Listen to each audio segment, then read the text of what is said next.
Muy buenos días, estimados alumnos del Centro Preuniversitario de la Universidad Nacional Mayor de San Marcos. Muy buenos días.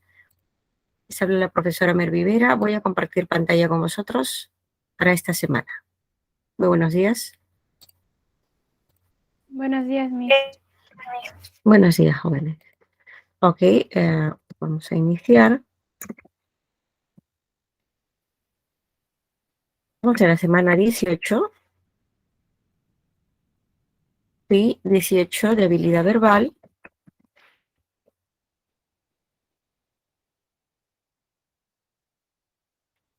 Listo.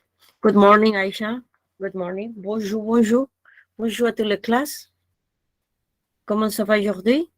C'est bien? Good morning, guys. How are you today? How do you feel? Good? Okay, guys. Ok, chicos. Vamos a iniciar entonces la clase.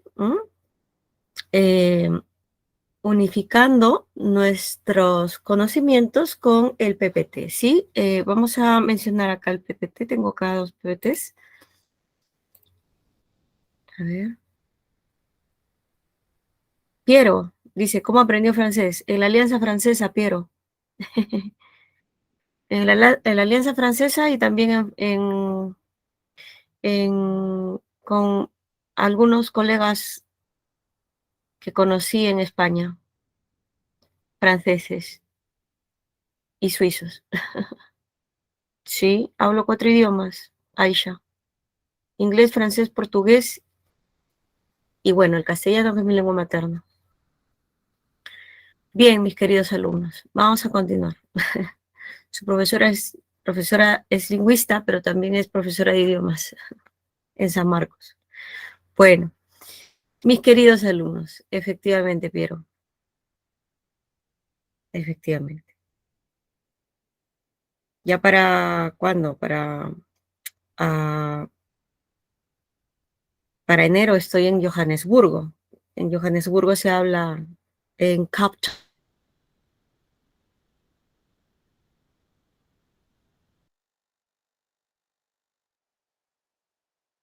Y ahí se habla inglés, ¿no? Efectivamente. Es muy importante, muy importante. Sí, es fácil si puedes practicar con alguien. Difícil si es que no le pones ánimo, ¿no? Todo tiene su sacrificio, ¿no? Su tiempo de respuesta, como se dice. Pues nada, chicos, ustedes ya van a tener la oportunidad de conocer otros idiomas, me supongo, porque tienen que acompañar o compaginar este tipo de conocimientos, evidentemente, con el curso y además posteriormente en la universidad también les van a pedir idiomas, ¿no?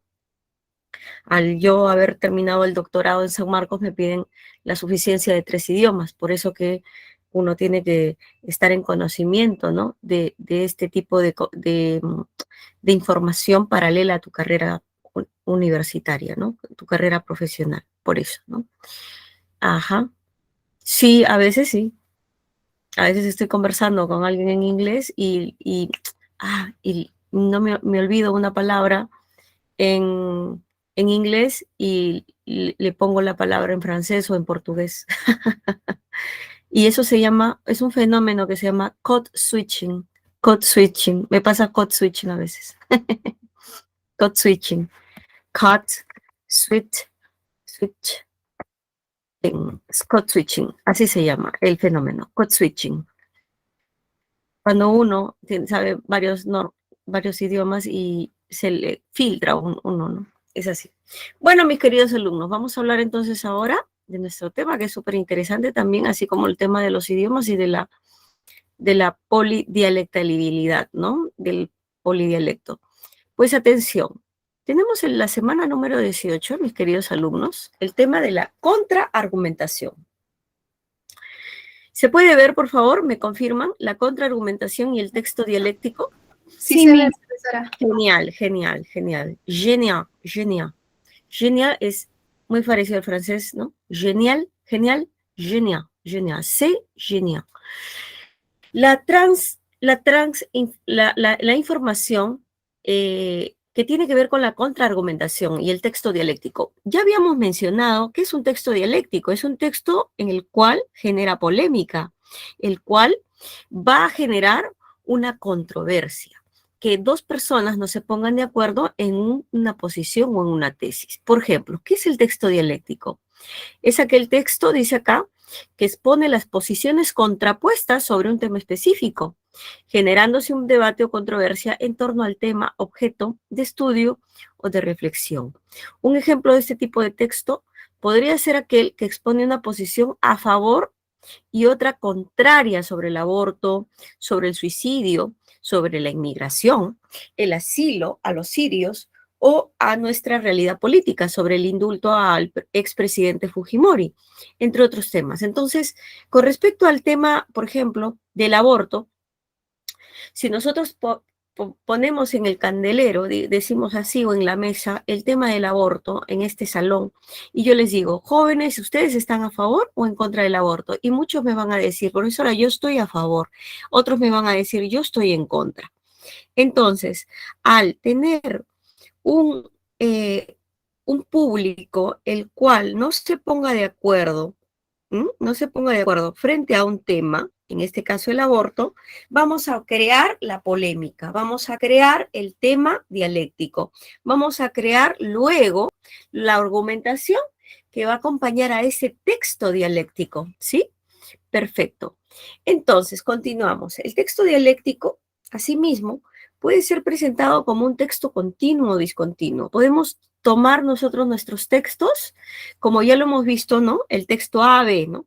Texto A, texto B. Si estamos a favor de o en contra de. Por ejemplo, aquí tenemos un texto continuo que dice, había un hombre sentado en un banco con un cigarrillo sin encender en la boca. Se levantó y se acercó a un señor que paseaba por allí. Le pidió fuego, pero el señor no fumaba. El hombre le dio las gracias y volvió a sentarse. El otro señor siguió camino.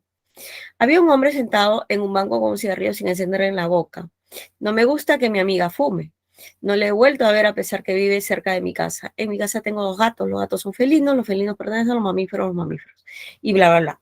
Entonces, tenemos un texto donde hay una persona que está a favor de fumar y hay otra que está en contra de fumar. En este caso, ¿en qué? En sitios públicos, ¿correcto? Entonces, por ejemplo, fumar en sitios públicos, ¿quién está a favor y quién está en contra? Algunos me dirán, profesora, yo sí me gustaría fumar en sitios públicos, o sea, yo sí estoy a favor, normal, no pasa nada, ¿no? En la terraza o afuera de los restaurantes. Pero hay gente que dice, no, pero el humo migra, el humo no es volátil y a mí me molesta que fumen, aunque esté fuera del restaurante o que esté fuera del lugar público, siempre incomoda el humo. Entonces vamos a tener aquí una discusión, un texto dialéctico. También será continuo los textos cuando las posiciones enfrentadas se presenten ininterrumpidamente, ¿no? Por otro lado, será discontinuo cuando un texto presentado se presenta en 2 fragmentos. Entonces, cuando un texto es continuo, dentro del texto dialéctico es todo de corrido, pero es discontinuo cuando presentamos posición texto A, texto B, separadito, ¿no? Separado. Vamos, por ejemplo, a un texto dialéctico. ¿De qué tipo es este? Discontinuo. ¿Por qué es discontinuo? Porque tenemos A y porque tenemos B. La quietud al estudiar debería ser una consigna en el sistema educativo actual, pero lamentablemente existen siempre descansos prolongados que evitan la concentración y el desarrollo de contenidos relevantes para el desarrollo de competencias. Tomar breves descansos durante el día no ayuda a que los niños aprendan y estén más atentos en clase, por lo que las escuelas deben restringir los programas diseñados para promover el movimiento corporal. Tenemos que reconocer que los niños no necesitan movimiento, sino disciplina, dice acá, ¿no? Entonces necesitan, acá los niños, las escuelas deben restringir los programas para promover el movimiento corporal. O sea, no están en el texto A, no está de acuerdo a que los niños sean dinámicos y se muevan dentro del aula, etc. Texto B. Caemos en la trampa de que si los niños están en sus escritorios con las cabezas agachadas y están callados y escribiendo, entonces están aprendiendo, señala Gattens. Pero lo que hemos encontrado es que el tiempo activo necesario para vigorizar tu cerebro hace que todos esos momentos de quietud sean mejores o más productivos. Un reporte de 2013 de la Academia Nacional de Ciencias estadounidense concluyó que los niños que son más activos muestran más atención, tienen un procesamiento cognitivo más veloz y se desempeñan mejor en las pruebas académicas estandarizadas que los niños menos activos. Asimismo, un estudio publicado en enero por la Universidad de Lund en Suecia muestra que los estudiantes tienen educación física todos los días, especialmente los varones. Les va mejor en la escuela. Entonces, en el texto A, están de acuerdo que los niños no se muevan, que tengan la menor dinámica, el menor movimiento corporal, mientras que en el texto B se promueve el movimiento y la dinámica del cuerpo, de la física, o de la educación física en los jóvenes o en los niños. La clave sería, en esencia, los textos discrepan con respecto a la movilidad en los niños. Si permitirles la mayor movilidad en los niños, entonces sería número 1, A. Y 2, se entiende de acuerdo con lo propuesto en el texto B, que la movilidad en el aula forma parte de un sistema que innova o innovador que se sostiene en evidencia, ¿no? Porque el B presenta evidencia y dice que es bueno la dinámica de los grupos, pero que tiene que moverse, ¿no? Es una dinámica fundamental. Entonces, el impacto del texto dialéctico en la comprensión lectora. El texto dialéctico, el cual nos permite a nosotros potenciar y activar los mecanismos inferenciales, pues deriva importantes conclusiones a partir de la atención informativa. Es decir, la confrontación de posiciones permite evaluar las fortalezas y las debilidades de cada una de las posturas que se sostienen. Incluso el lector puede barajar la posibilidad de desmontar los desaciertos de una postura implausible. Eso significa que nosotros tenemos que atacar nuestros argumentos, no atacar a la persona, porque cometeríamos o caeríamos en una falacia ad hominem, ¿correcto? Entonces, tenemos que atacar los argumentos, la contraargumentación, ¿correcto? Entonces, ese sería el punto fundamental. Ahora, mis queridos alumnos, vamos a pasar a nuestro texto. Ajá. La contraargumentación. Tenemos aquí, perdón, la contraargumentación. Y en la contraargumentación, mis queridos alumnos, ustedes tenéis el texto ejercicio A, luego tienen ustedes el ejercicio B y vamos a trabajar hasta el ejercicio C. Tenéis que trabajar los 3 primeros ejercicios, A, B y C, que son cortos, y que por ello vamos a trabajarlo en 20 minutos, ¿ok? Entonces, vamos a trabajar ejercicio A, B y C, ¿ok? B y C. Son cortos porque la separación es un poco amplia, extensa. Entonces, de la sección A, ejercicio A, B y C, y vamos a contar con 20 minutos para poder leerlos y luego ya plasmar las respuestas y los aciertos o desaciertos que nos van a ayudar a ver nuestro error y mejorar en el análisis textual. Tenemos 10 y 20, básicamente. A las 10 y 40, que es un tiempo prudencial para terminar la primera parte de nuestra sección de teoría, continuamos con la segunda parte. ¿Correcto, chicos? ¿Vale? ¿Estamos? Sí, Miss. Listo, adelante. Denme un minuto, voy a cambiar de PPT. Un minutito, denme, por favor. Ustedes sigan completando lo que tenéis, ¿ok? Denme un segundo.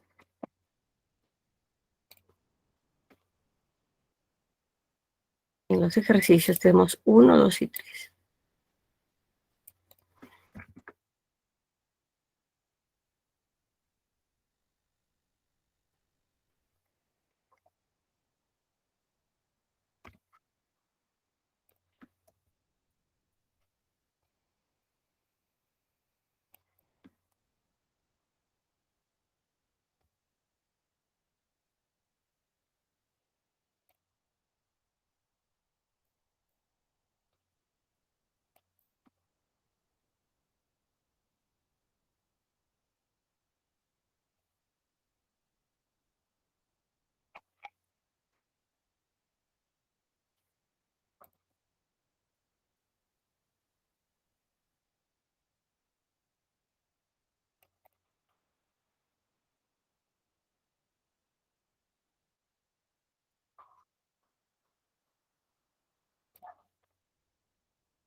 Mis queridos alumnos, vamos a completar la primera parte de los textos. Presten atención, por favor.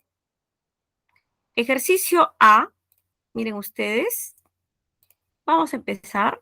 Atentos, por favor. Bien, ya está el EPIC. Listo. Atentos. Ejercicio A. Nicolás Maquiavelo ha recibido mucha atención por sus escritos políticos, empero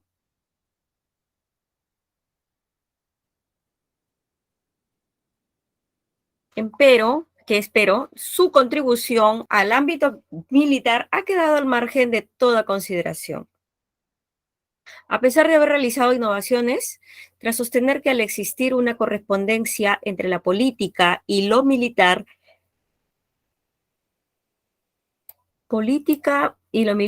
es indispensable la fundación de nuevos procedimientos para la guerra, los mismos que permiten la conservación del poder político. En ese sentido, el autor de El Príncipe y el arte de la guerra pensaban que los cambios militares ocurren cuando las estructuras sociales se transforman así, el debilitamiento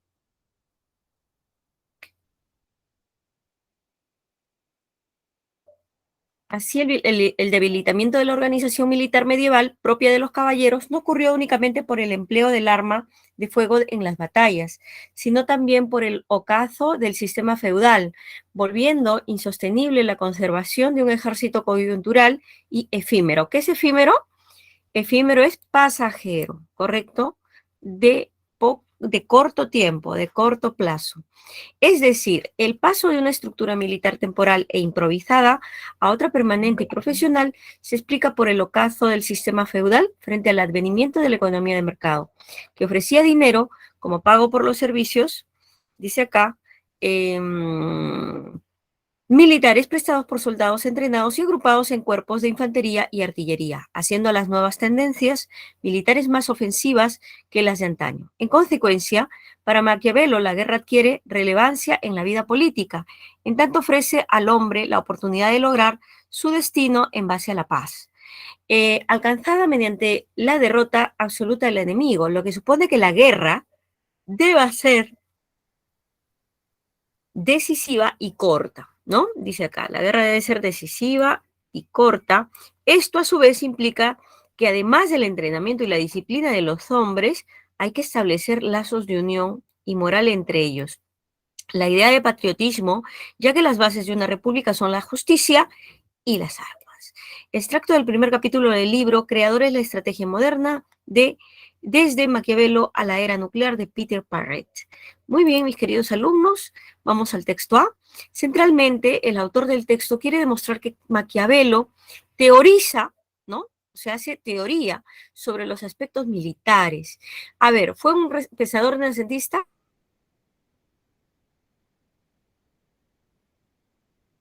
Sí lo es, pero no lo dice el texto.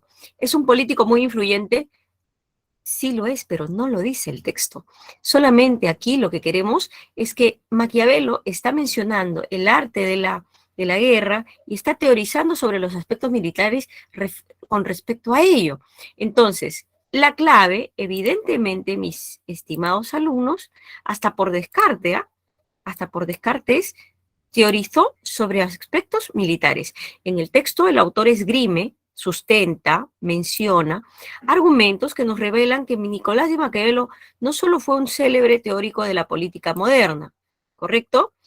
Sino que también es un gran teórico militar, en tanto reflexionó y propuso modificaciones sobre la organización de los ejércitos y el significado de la guerra. Entonces, todo está basado en los aspectos militares.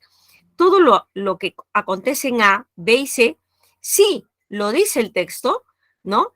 Lo sabemos, pero no está completo, porque el autor no quiere decir que Maquiavelo es un pensador renacentista, o sea, eso no es el objetivo, ¿correcto? Lo que se encestra es decir que Maquiavelo sí, es un pensador, es humanista, es un político muy importante, pero en este aspecto teoriza sobre aspectos militares. Uno de la clave. 2. En esencia, la idea principal expuesta por el autor es que para Maquiavelo los cambios militares deben ir a la par con los cambios estructurales de la sociedad. Entonces, la clave sería la letra D. ¿correcto? Ahí está la clave. Y dice, el autor quiere demostrar que Maquiavelo evidentemente es un teórico militar. Para ello sostiene que este estaba convencido que existía una correspondencia entre los cambios sociales, ¿correcto? Que involucra cambios estructurales, ¿correcto? Como los políticos, económicos, científicos, tecnológicos y culturales, con los que deben adoptar los militares. Entonces, la sociedad con los cambios militares van a la par. 2 de dedo. 3. Vamos a seguir con el ejercicio B. En general, Clausewitz es un famoso libro de la guerra, ¿correcto? De la guerra, dice acá, de la guerra, sostiene como tesis central de su argumento que la guerra es la continuación de la relación política con la aplicación de otros medios. Sin embargo, lejos de su apariencia de axioma, esta sentencia resulta limitada e incompleta. Axioma quiere decir un valor, una propuesta. Es limitada e incompleta porque apunta, dice, únicamente a la parte racional y objetiva de la guerra. Esto es, la guerra es presentada como una decisión fría y meticulosamente calculada, mediante la cual los estados buscan asegurar sus intereses, dejando a un lado el otro rostro de la guerra, el humano e irracional, el subjetivo y pasional, sustentados en los impulsos más profundos de la naturaleza humana.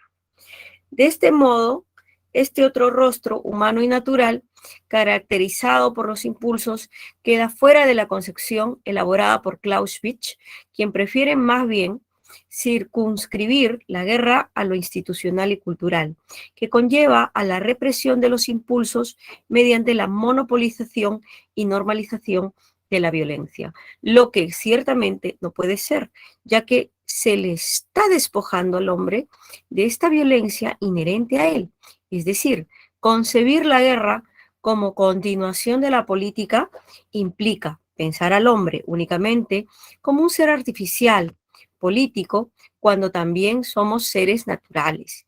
En ese sentido, lo correcto, por ser exacto, sería reconocer la dualidad del hombre en tanto ser cultural y ser natural, para así poder tener un entendimiento más cabal de lo que es la guerra.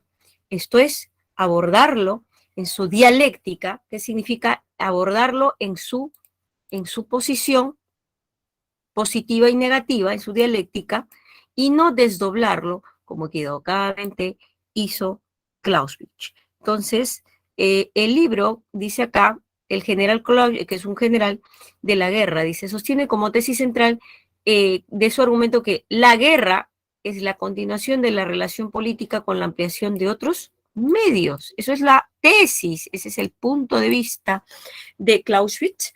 Y sin embargo, dice, lejos de su apariencia de axioma, porque esta es una expresión, esta sentencia resulta limitada e incompleta, o sea que es limitada. Entonces aquí estamos juzgando lo que dice el axioma de este señor, de este general. Entonces, ¿cuál sería la pregunta? Aquí, vamos a ver la pregunta, vamos a abrirla un poquito. Vamos a abrir la pregunta, mis queridos alumnos. Si acá abrimos la pregunta enormemente, acá también vamos a abrirla. A ver, ay, caramba. Vamos a abrir la pregunta para que ya ustedes la vean sin problemas. Ahí está. El argumento esgrimido por el autor en contra, dice, en contra, de la definición de Clausewitz, porque el autor está, como se dice, juzgando, ¿no? La definición o el axioma de Clausewitz. ¿Por qué? Dice acá, el argumento esgrimido por el autor, C, la guerra tiene 2 dimensiones, ¿no? Una doble dimensión que debe ser abordada. Para Clausewitz, solamente una, para el autor, 2. Entonces, el autor critica la definición de guerra de Clausewitz, calificándola como limitada, ¿no? Eso lo dice la primera parte del texto. Clausewitz dice, calificado como limitada e inexacta, en tanto enfoca solo el lado cultural y artificial, desdeñando, o sea, poniendo de lado, desdeñando, el impulso natural inherente en los hombres. En sentido, el argumento expuesto por el autor es que la guerra tiene dos dimensiones. Para el autor tiene dos dimensiones, pero para Clausewitz tiene una. Entonces, esa es la crítica que le hace el autor a el general Clausewitz, porque Clausewitz dice que es cultural, pero también, ¿no? Pero también la guerra para el autor es de doble, ¿no? Doble. Es cultural, pero también natural, es un impulso. Por tanto, la guerra tiene una doble dimensión que debe ser abordada. La pregunta se responde en la primera parte, ¿no? Acá está. Es limitada e incompleta, dice, ¿no? Acá está, mis queridos alumnos. ¿Qué dice el autor del texto? Que es limitada y completa. ¿Qué cosa? El axioma, ¿no? Lo que menciona Clausewitz, que la guerra es una continuación de la relación política o social para Clausewitz es cultural. No, señor. El autor, que es John Keegan, ¿correcto? John Keegan dice, no, no, no, Clausewitz, te estás equivocando, querido. Es limitada e incompleta tu versión, ¿no? Es limitada y completa. Entonces, ese es el punto. Pregunta número 1, ¿ok? De ahí ya podemos entender la segunda. Medularmente, la idea principal del texto es, ¿cuál es la idea principal del texto? Pues evidentemente la dualidad del hombre, que permite comprender a cabalidad lo que es la guerra. La dualidad, ¿por qué? Estamos hablando de dos elementos, ¿correcto? En el texto se desarrolla la idea de que Clausewitz se equivoca en su definición de guerra, porque por considerar solamente que la guerra es cultural. No, ya que deja fuera de su análisis el lado natural del ser humano, el lado de los impulsos, el lado de los sentidos. Keegan dice, si consideramos ambos aspectos del hombre, podremos alcanzar una comprensión más completa de lo que es la guerra. Entonces, para Keegan, que es el autor del texto, la dualidad del hombre permite comprender realmente lo que es la guerra. Pero con la visión de Clausewitz, no te permite comprender en general, ¿no? Lo que es la guerra. 2B. Vamos al ejercicio 3. Perdón. Vamos a abrirlo, ¿ok? Vamos a abrirlo. Ahí está. Ya está, abierto. Tenemos acá el texto 1, que es texto A, y el texto B, que es dialéctico, ¿sí? Es un texto dialéctico. Es un texto dialéctico muy interesante. A ver, presten atención. Y acá lo vemos. Dice acá, texto A, ¿qué dice? No existe hoy un camino jurídico posible para indultar a Alberto Fujimori. Ah, tiene que ver con el indulto a Alberto Fujimori, ¿vale? Este es el tema. Indulto a Alberto Fujimori. ¿Están a favor o en contra? A ver, vamos a ver el texto. La ley peruana ha prohibido el indulto y la obtención de beneficios penitenciarios en la reducción de pena efectiva para varios delitos graves como el terrorismo, narcotráfico, asesinato agravado y, dice acá, y el secuestro agravado. Esa ley fue aprobada en el Parlamento del periodo presidencial de Alan García, con todos los votos fujimoristas. Alberto Fujimori ha sido condenado por los secuestros agravados de Samuel Dyer y Gustavo Gorriti. El presidente no puede indultarlo. Asimismo, la Comisión Internacional de Derechos Humanos, CIT, ha establecido que el caso Barrios Altos se produjo graves violaciones a los derechos humanos. En tal sentido, no cabe amnistía, ni mucho menos indulto. Las penas deben cumplirse. Ajá, mira lo que dice. Las penas deben cumplirse. Está en contra del indulto Alberto Fujimori. Por otro lado, la única excepción que podría admitirse a los dos enunciados anteriores es un indulto por razones humanitarias. No obstante, este particular caso en nuestro país está reglamentado y restringido a personas con enfermedad terminal o grave enfermedad, que las condiciones carcelarias agraven. Y como se ha podido comprobar, se probó que el neoplasma que sufre Fujimori no es una enfermedad terminal y que las condiciones carcelarias a las que está reducido en la base naval son óptimas y únicas. Tiene un establecimiento penal para su uso exclusivo y una atención médica permanente. Por lo tanto, no se puede indultar a Fujimori. Los teóricos que sostienen que las facultades presidenciales son ilimitadas y no sujetas a las restricciones de la ley o de la reglamentación que el mismo Ejecutivo aprueba, deben regresar a la Facultad de Derecho todavía, ¿no? O sea, los manda a leer nuevamente la ley.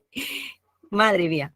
Entonces, el objetivo acá del texto A es: no se puede indultar a Fujimori porque no reúne los requisitos normativos para el indulto.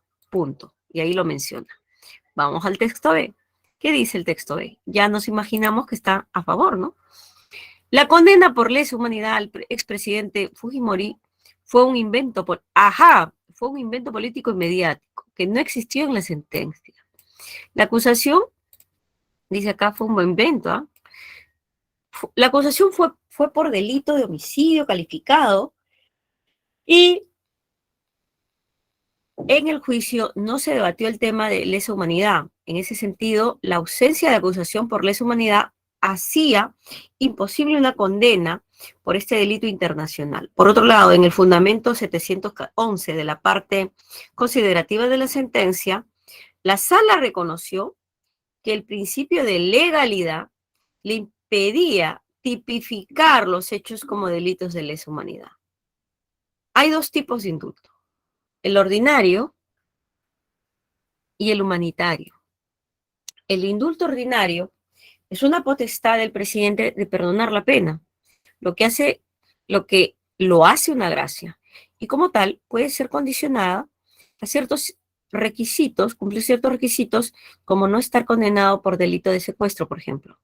El indulto humanitario, por su parte, no es un perdón, es una exigencia para el Estado. Es decir, se trata de un mecanismo del derecho de los derechos humanos para terminar con penas inhumanas o crueles.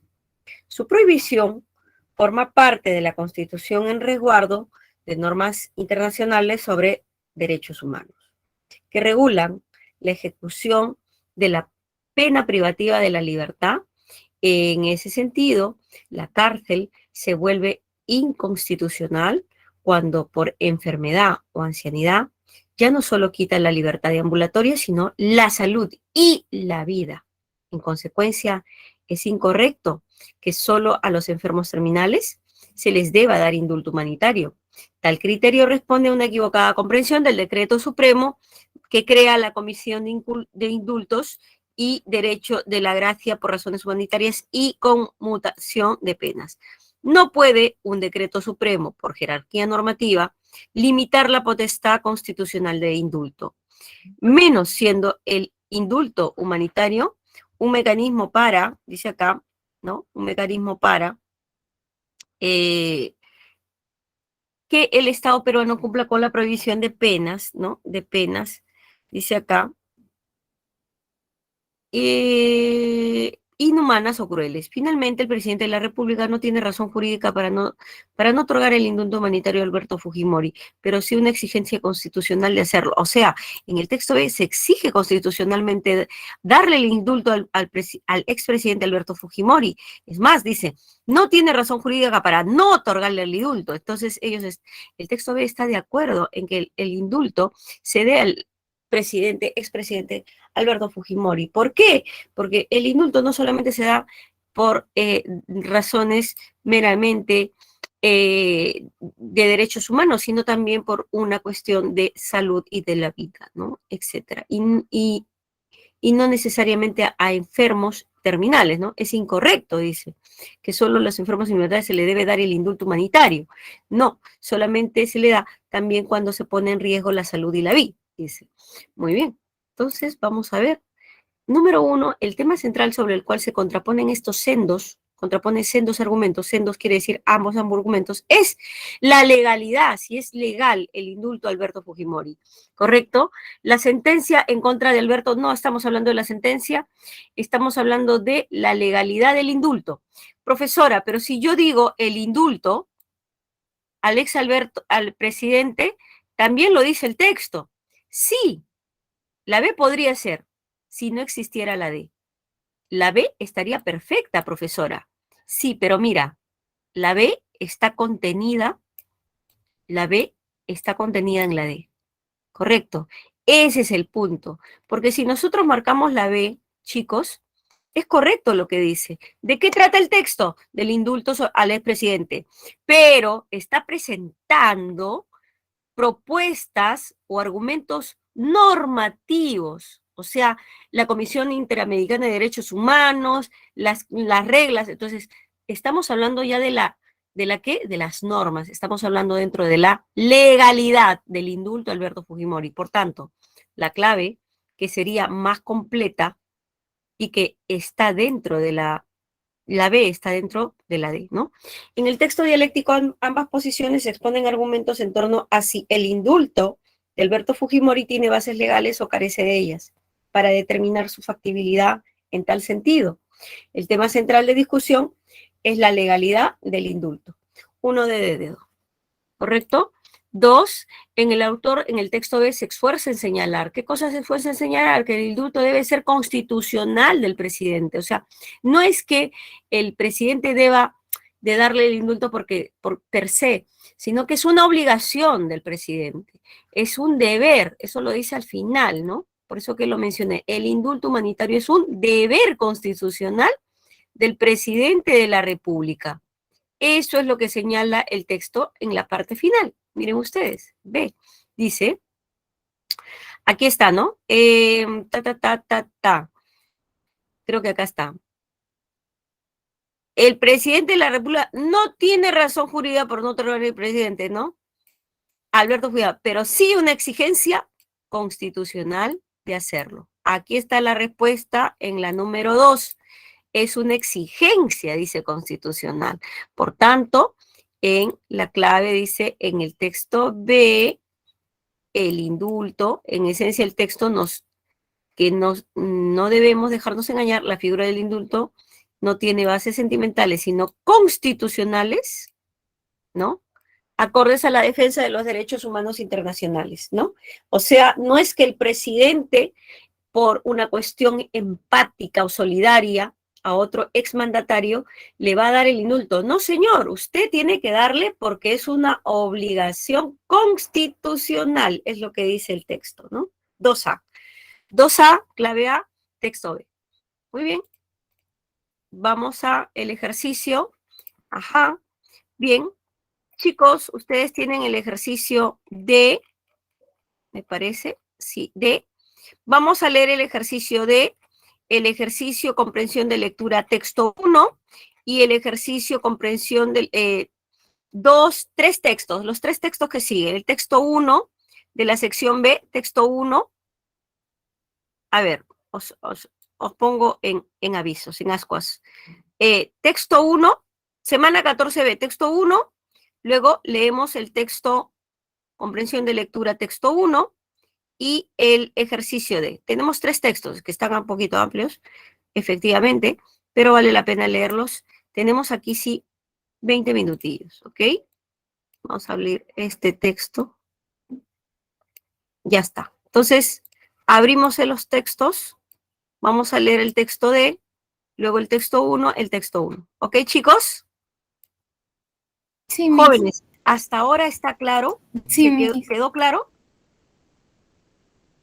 Perfecto. Texto 1, luego texto también 1 de comprensión y en la sección B el texto 1, ¿no? Tenemos tres textos 1.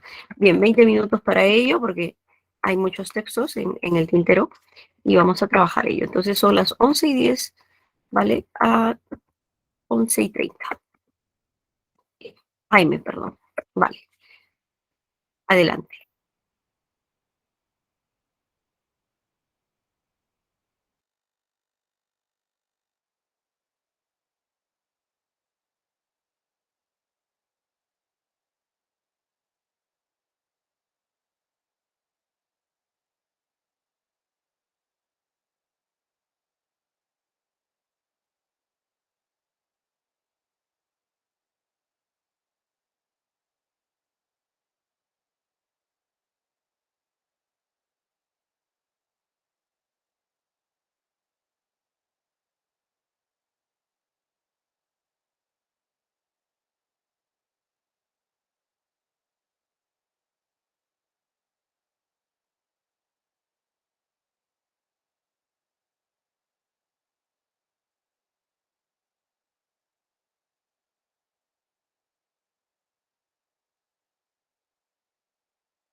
Mis estimados alumnos, vamos a continuar. Por favor, presten atención.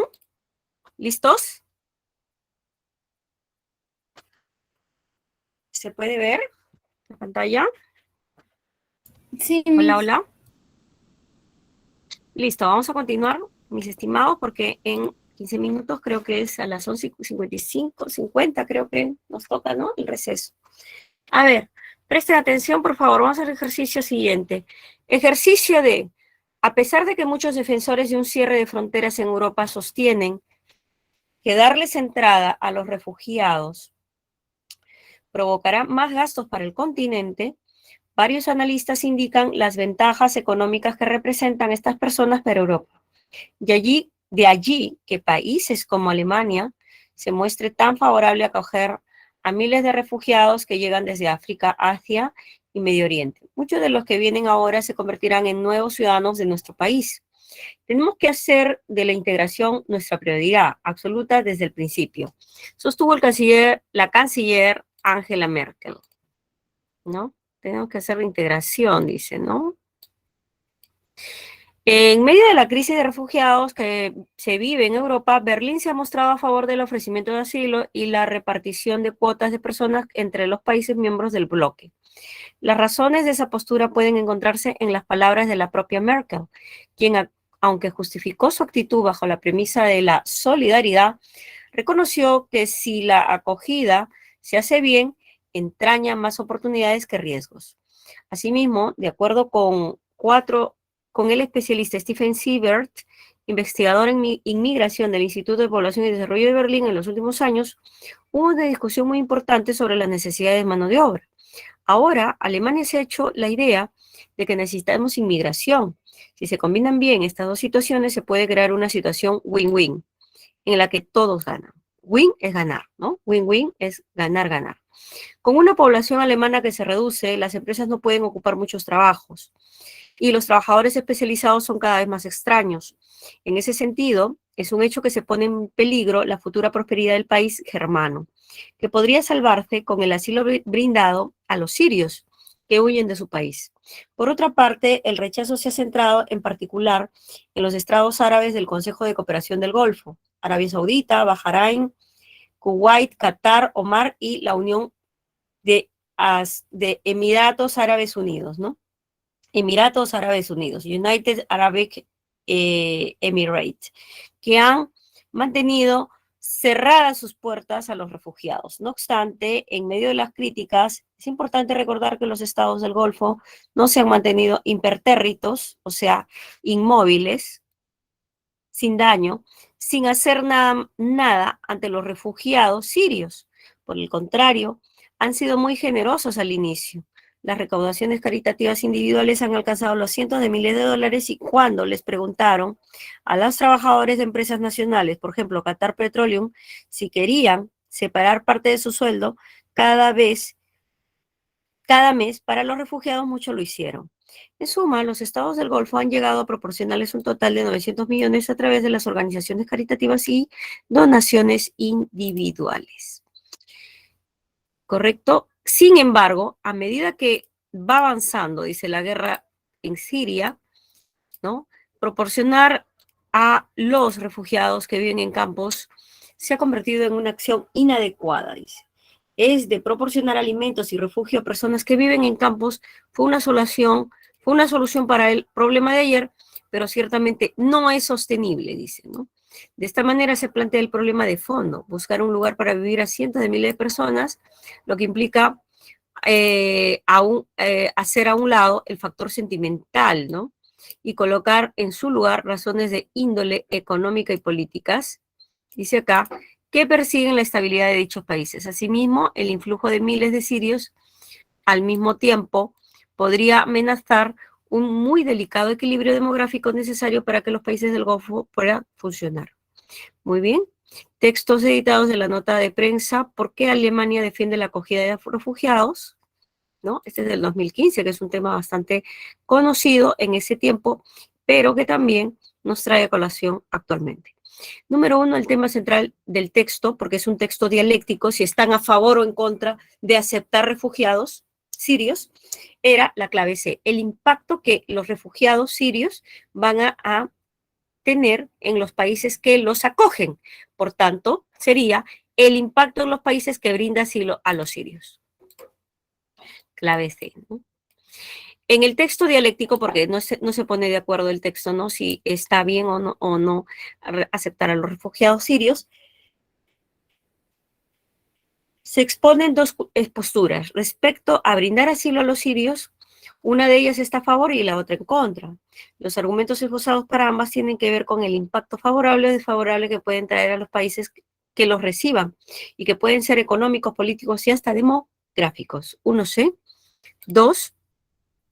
A pesar de las discrepancias de punto de vista respecto al asilo que se le puedan brindar a los sirios, ambas posturas del texto coinciden en que se tiene que velar por el interés y la sostenibilidad de la población. O sea, que la población tiene que estar conforme con ello, con la aceptación de los refugiados. Por tanto, la clave sería C, velar por sus intereses y hacer sostenible el bienestar de sus ciudadanos.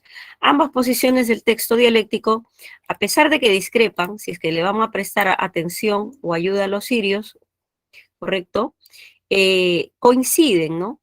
En un punto capital, ya sea que estén a favor o en contra de brindar asilo a los sirios, piensan más en la estabilidad de sus países y el bienestar de sus ciudadanos. Estos son los dos puntos importantes que coinciden los dos puntos de vista. Tiene que estar el país estable y el bienestar de los que viven en ese país, que es el bienestar ciudadano. 12. Vamos al texto 1, comprensión de lectura. Texto 1. La verdad, dice, en el sentido de hallazgo, se encuentra en el diálogo que debe existir entre el docente y su discente. Hecho que supone que el aprendizaje es más que un resultado, un proceso dinámico. Esto es concebir el aprendizaje como proceso basado en el diálogo de estos dos actores. Implica dos cuestiones fundamentales que involucran a ambos por igual. Un sentido de alto de humildad por parte del profesor y una perspectiva distinta a la convencional por parte de su estudiante, lo que supone a su vez una actitud tolerante y respetuosa del primero y el compromiso de asumir el rol activo que contribuye a la construcción del conocimiento por parte del segundo, ¿no? Entonces, en ese sentido, apostar por el diálogo en el proceso educativo entre el docente y su estudiante favorece a ambos por igual. En tanto, hace posible que la relación entre ellos sea horizontal. Horizontal quiere decir igualitaria, ¿no? De tú a tú. Permitiendo que este goce de libertades, como el hecho de que pueda sorprenderse y pueda expresar con espontaneidad su curiosidad, la misma que debe ser percibida y aceptada por aquel. Así se sientan las bases de una educación, de que estamos hablando aquí, mis queridos alumnos, de la educación democrática, sustentada en el acto de proponer el rigor académico y el fomento de la libertad, es decir, la actitud dialogante del profesor, no implica que éste caiga en la improvisación por falta de propuestas para con sus estudiantes. Por lo contrario, el profesor debe reflejar una actitud de respeto y tolerancia, esto es una actitud democrática, ¿no? El profesor, a la libertad de preguntar de sus estudiantes, como también una actitud reflexiva que le permita repensar su propuesta y refrescarla.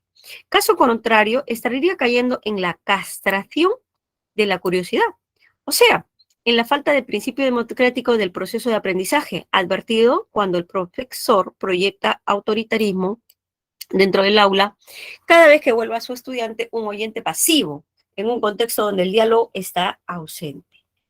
En ese sentido, una honesta práctica docente se basa sobre todo en la enseñanza a preguntar, es decir, en entrenar al estudiante en su curiosidad por saber, por aprender, por actuar, por crear, por vivir, en no atentar contra la existencia humana.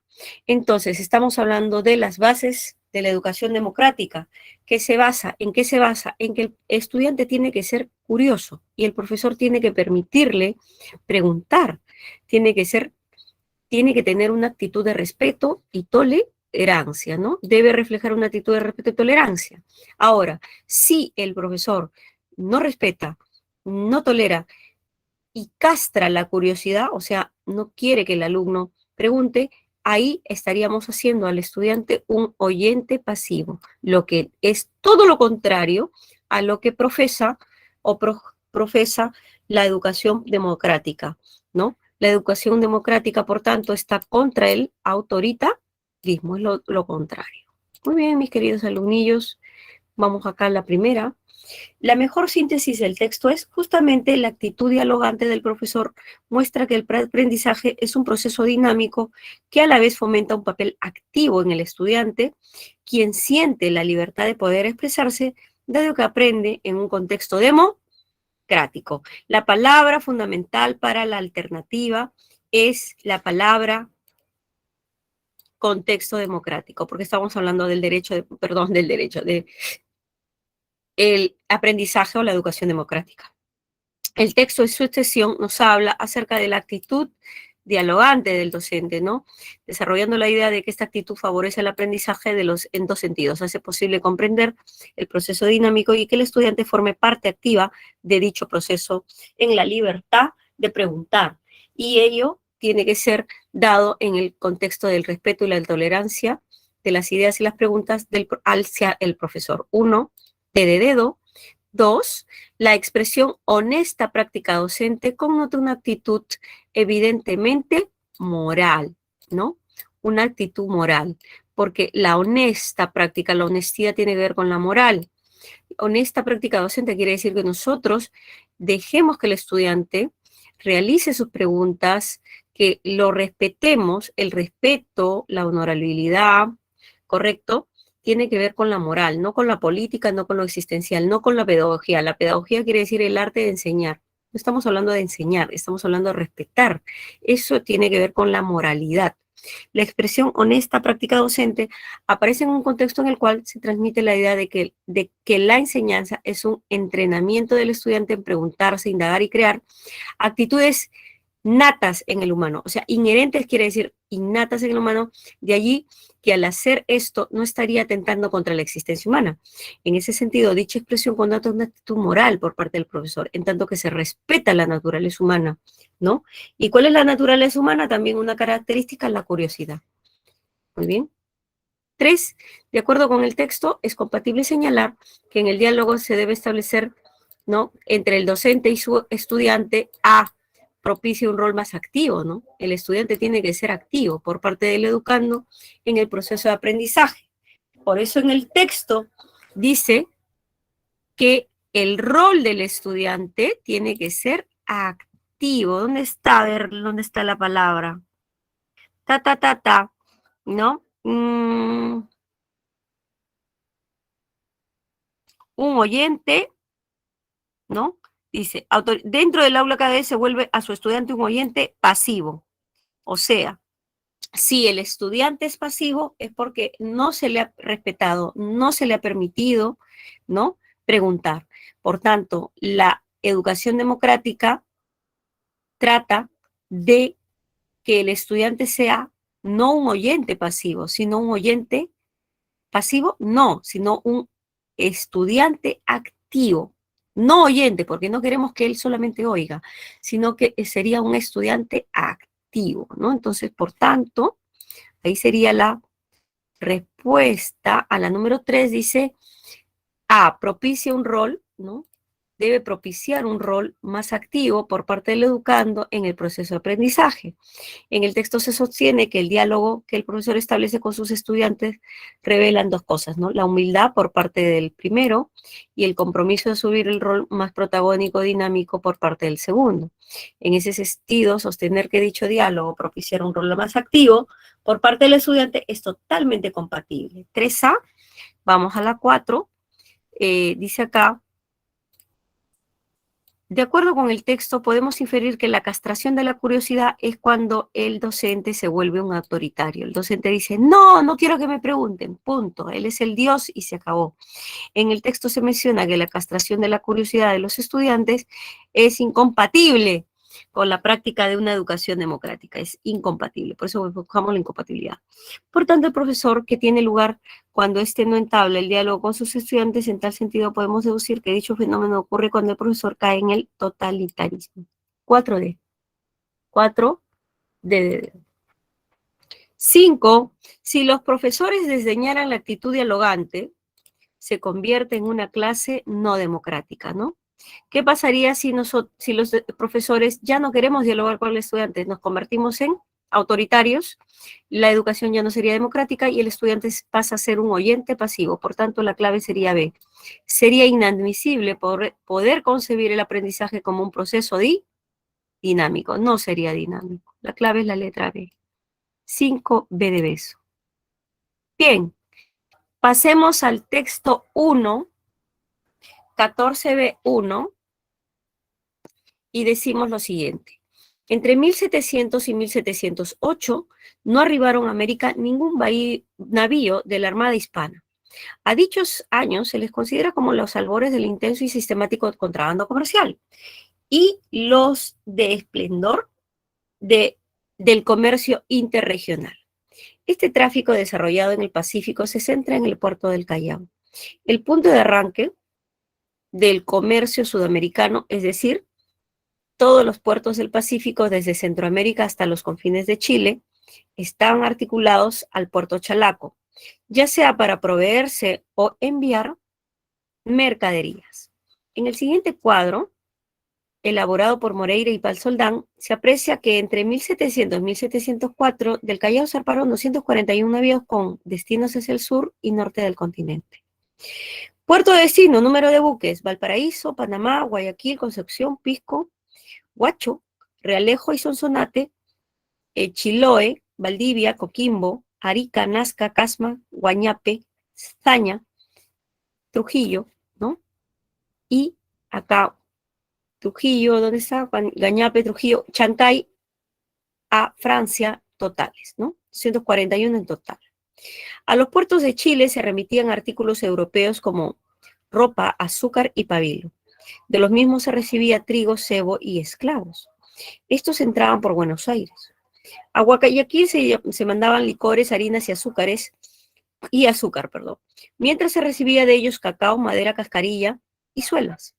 A Panamá se embarcaba harina, azúcar, ropa y pabilo y se recibía cacao y maderas.